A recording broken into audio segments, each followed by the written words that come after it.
কাজ কাম নাই? সারাক্ষণ থেকে বন্ধু বান্ধবদের সাথে আড্ডা দিতে থাকেন, এগুলো তো ভালো ছেলের লক্ষণ না। বিয়ে করতে হবে না আপনাকে, বউ পালতে হবে না। এই মেয়েটা কে? ঝড়ের গতিতে সব কিছু বলে গেল। আমি তো এবারে চিনি না, এই মেয়েটা কে? চিনিস না মানে? এই সারা এলাকার লোকজন জানে এই মেয়েটা তোরে পছন্দ করে, আর তুই বলছিস যে চিনি না। আচ্ছা, এভাবে আর কতদিন ডুবে ডুবে জল খাবি বলতো? আর একটু সময় দে না আমাকে। তোর এইভাবে সময় নিতে নিতে দেখবি তোর জায়গা অন্যজন নিয়ে গেছে। তার থেকে সময় থাকতে থাকতে এখনই মনের কথাটা বলে দে। আমি তো আমার মনের মানুষকে প্রতিদিন আমার মনের কথা বলি। কি আপু, তোকে আজকালকে একটু অন্যরকম লাগতেছে। তুই কি আবার নতুন প্রেমে টেমে পড়লি নাকি? তুই না অনেক পেকে গেছিস। যা পড়তে যা। শোন, আজকে কিন্তু তোকে চিঠিটা দিতেই হবে, কোনোভাবেই মিস করা যাবে না।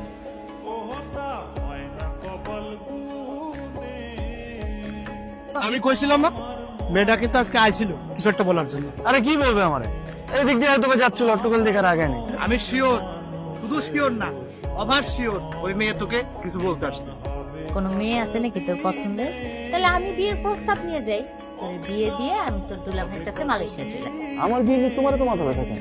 আর তোর সমস্যাটা কি বিয়ে করতে আমার সেটা বলতো। দেখো, আমি যখন সময় হবে তখন আমি ঠিকই বিয়ে করবো, তোমার তো টেনশন করা লাগবে না। আপনি তো আমাকে ভালোই ফলো করেন, কিন্তু কিছু বলেন না।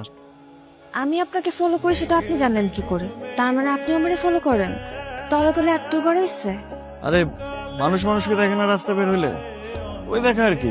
প্রেম টেম করেন নাকি? প্রেম করি নাই, কিন্তু প্রেমে পড়ছি। আপনি কি কিছুই বুঝেন না? না বুঝাইলে বুঝবো কিভাবে? আই ওটো আসেন তো। আপনারা তো রাগ করে ফেললেন।